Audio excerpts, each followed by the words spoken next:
Our next speaker is Dr. Maya Kopskaya. She is an anthropologist, but I also know her as a multilingual person who lived in many parts of the country, a curator, a writer, and a person of many parts. Maya.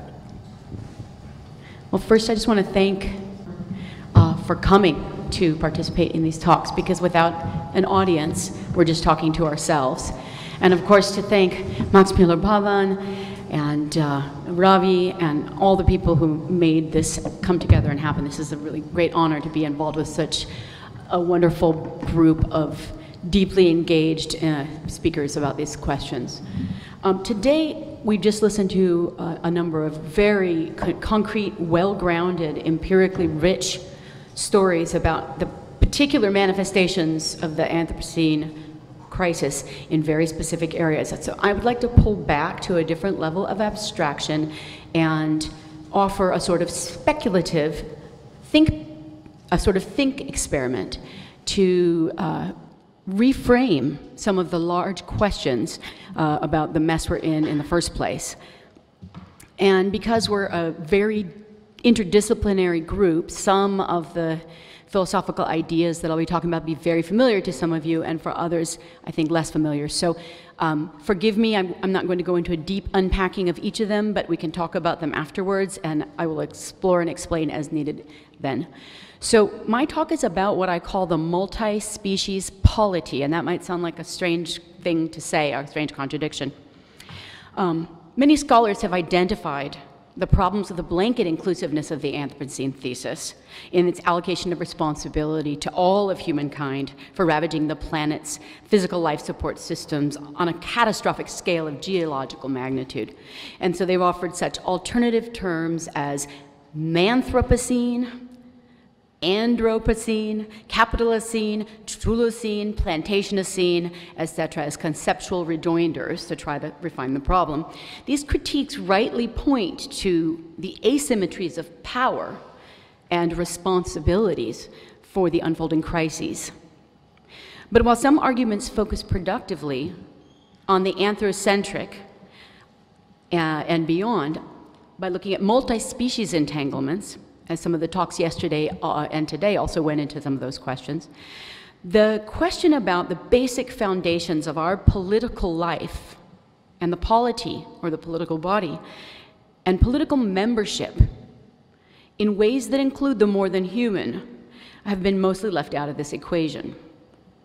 And for some, even to suggest that non-human could have anything to do with politics seems absurd. So as the Anthropocene and the impending ecological catastrophe provides a kind of common ground existential condition that necessitates and indeed forces us to live differently with or within or against nature, whatever that might be, putting the more than human into the game whether we like it or not.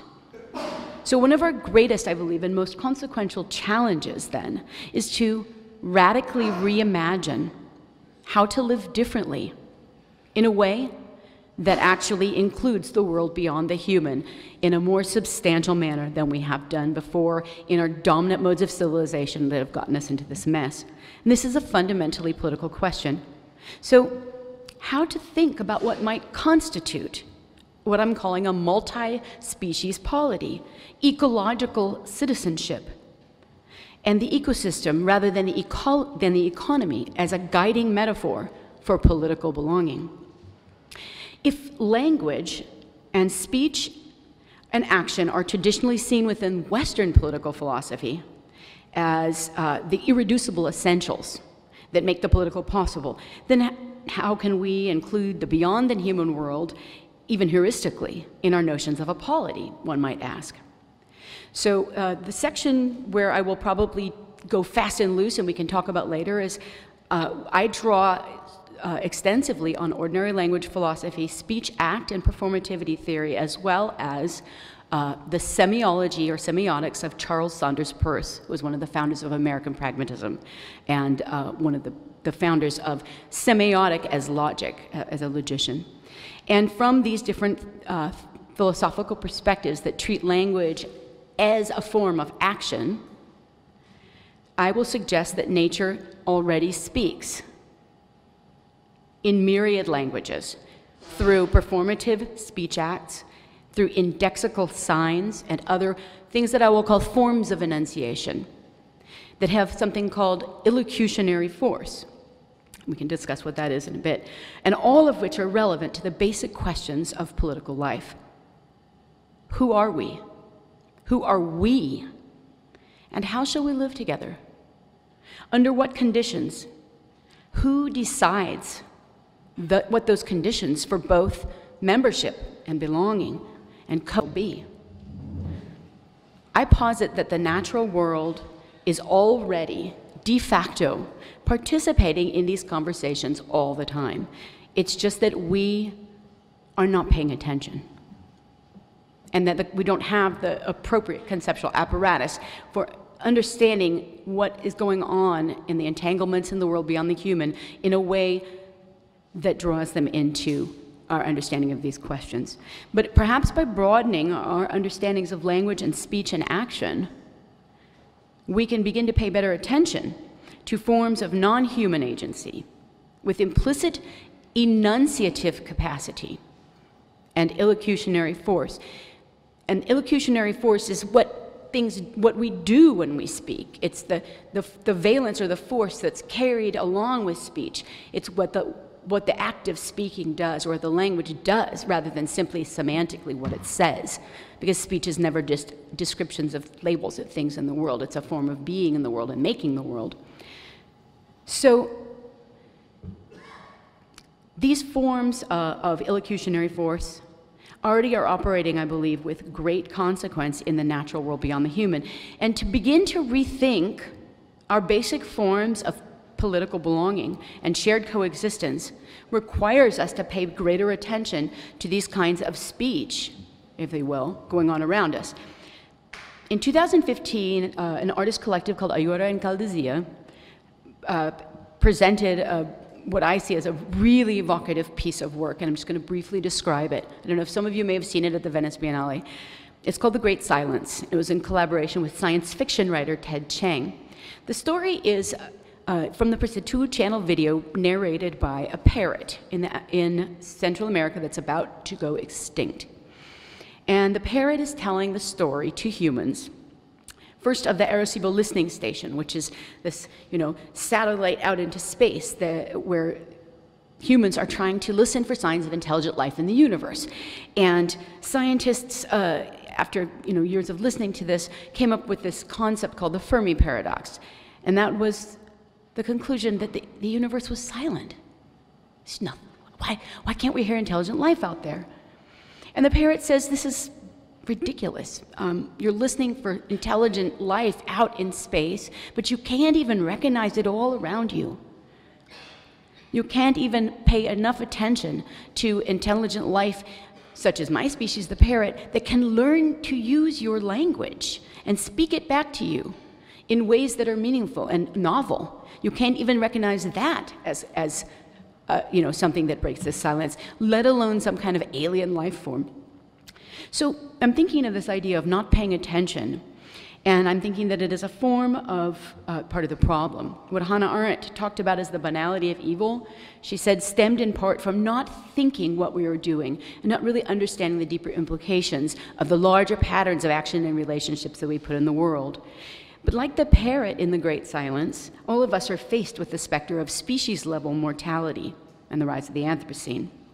And against this specter, I think there's a great imperative to start to think what we were doing on a lot better, and it's particularly urgent. So the key question then is how to reimagine the polity, our forms of basic civilization, with the human and the more than human condition included in the question. To reclaim and restore and regenerate knowledges that inform our basic forms of life and reconstitute notions of what counts as a good, decent, valuable, and desirable life. Claire Colebrook wrote a stimulating piece in which she played the counterfactual as a tool of speculative imagining. And she asked, what would we even be if we were not the species that made the genocidal and geological scar on the planet that we are calling the Anthropocene? Can we imagine what would we even be if we had not actually been the species that did this through our ways of life? What kind of knowledge systems can we approach or recuperate that do not alienate humans from nature? And how would we have to live and embody those knowledge systems?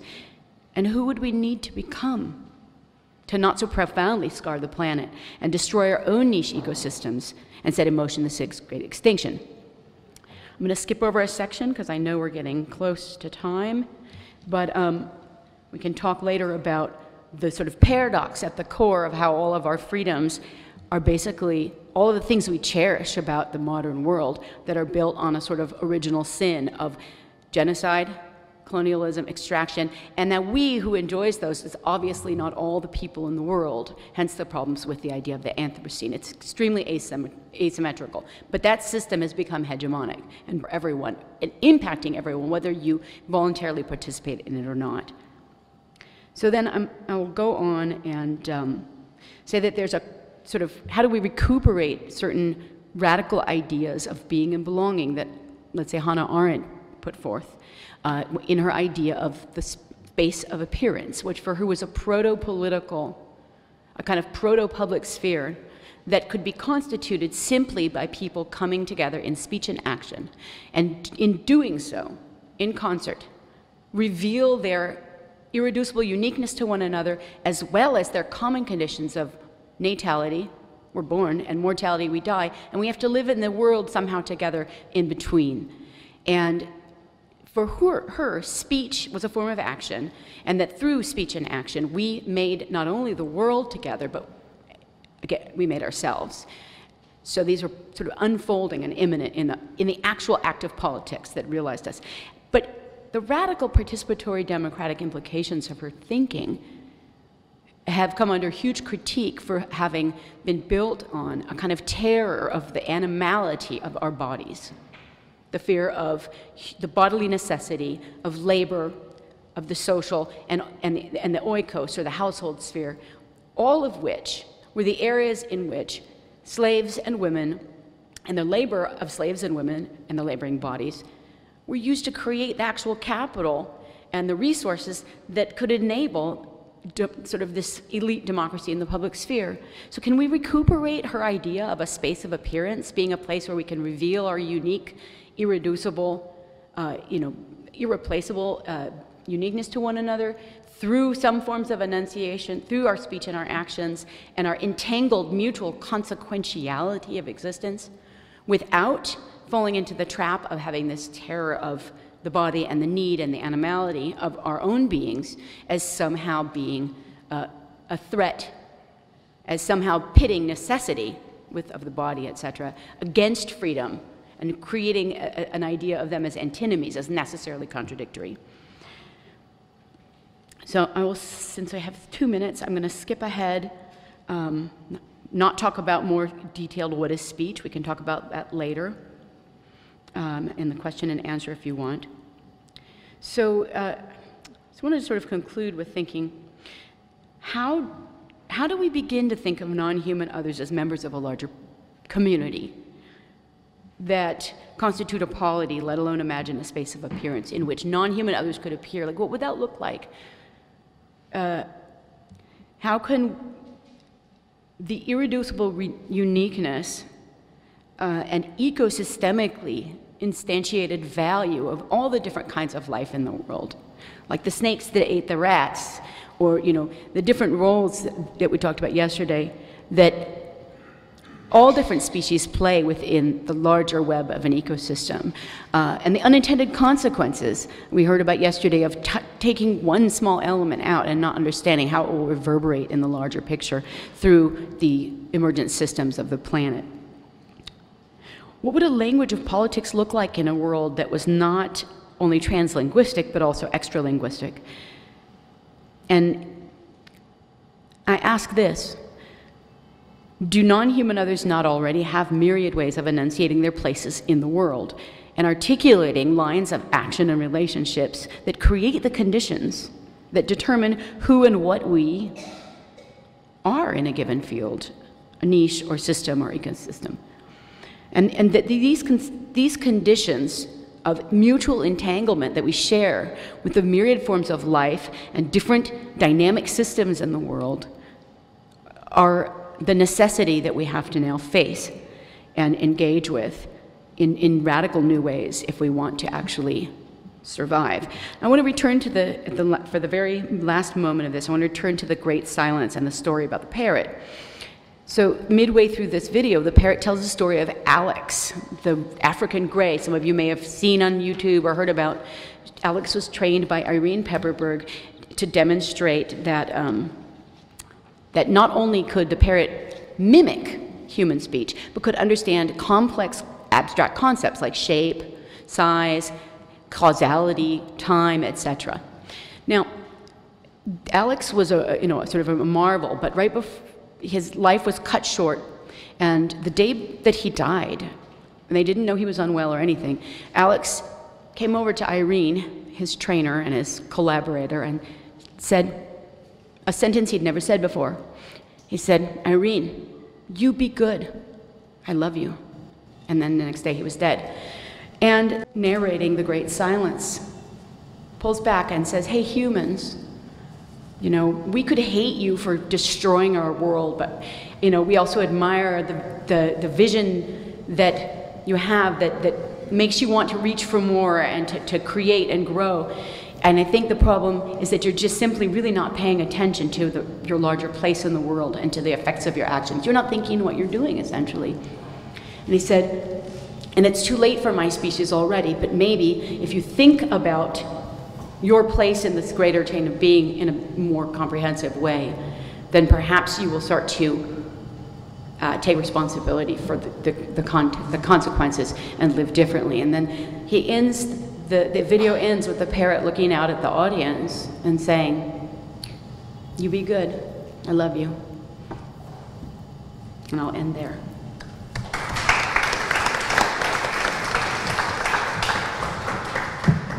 Questions?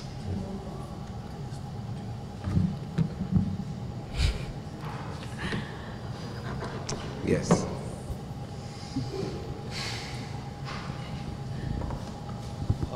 I think that was a very insightful commentary with regard to the language. In the Indian context, I mean, it's often been a source of wonder that, you know, when you can mobilize mob opinion or public opinion on the cows and their lynching, why is it that a pantheon which has such rich, you know, cultural icons and images of venerable animals as vehicles of gods and goddesses, of rivers as living beings, these are not, you know, in some manner tapped into mobilizing political opinion? Because at the end of the day, ultimately everything flows into politics and the dynamics of politics. Where do you see this disconnect? I mean, this is open to, again, panel. I mean, I'm not sure whether you're familiar with that context, but there is a disconnect between mobilizing public opinion, you know, either through language or religion. In the context it exists in the theory of religion and how it plays out on the ground. So it's a generic question. I leave that to the generic question we'll take at the end, but sure. If Maya wants to attempt it, because it's the only question, then if you want to attempt. I'm not sure I totally understand the question. About how the expansion of language to include the language of religion as well. I mean, I think it already does.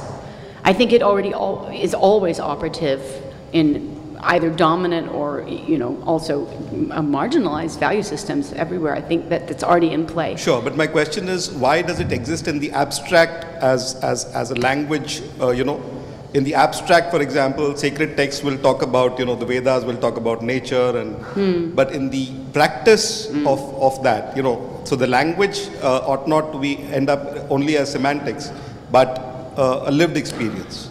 Okay, if I understand where what you're getting at, I think you're pointing out at the problem with having knowledge systems on the one hand that are sort of just semantic content, and the necessity of those being actually grounded in a pragmatic set of everyday lived practices. And if they're not, if the word isn't made flesh in everyday life, then what is its status actually? What is it even? And I think that's a very important point. That whatever kinds of recuperation of other knowledges that we have, or innovations of knowledge, if they are not embodied and instantiated and enacted in the systems through which we live together, then they remain in the sphere of sort of, you know, ideals or ideology, but actually don't have the power to actually mobilize genuine change. So yeah, it's very important. language is not just semantic content, it is also what we do when we do those things, how we use, and it is the practices of our lives that are tied together, and they're mutually constitutive of one another. Absolutely. Thank you. It's a complicated question, and if you want to bring it up again in the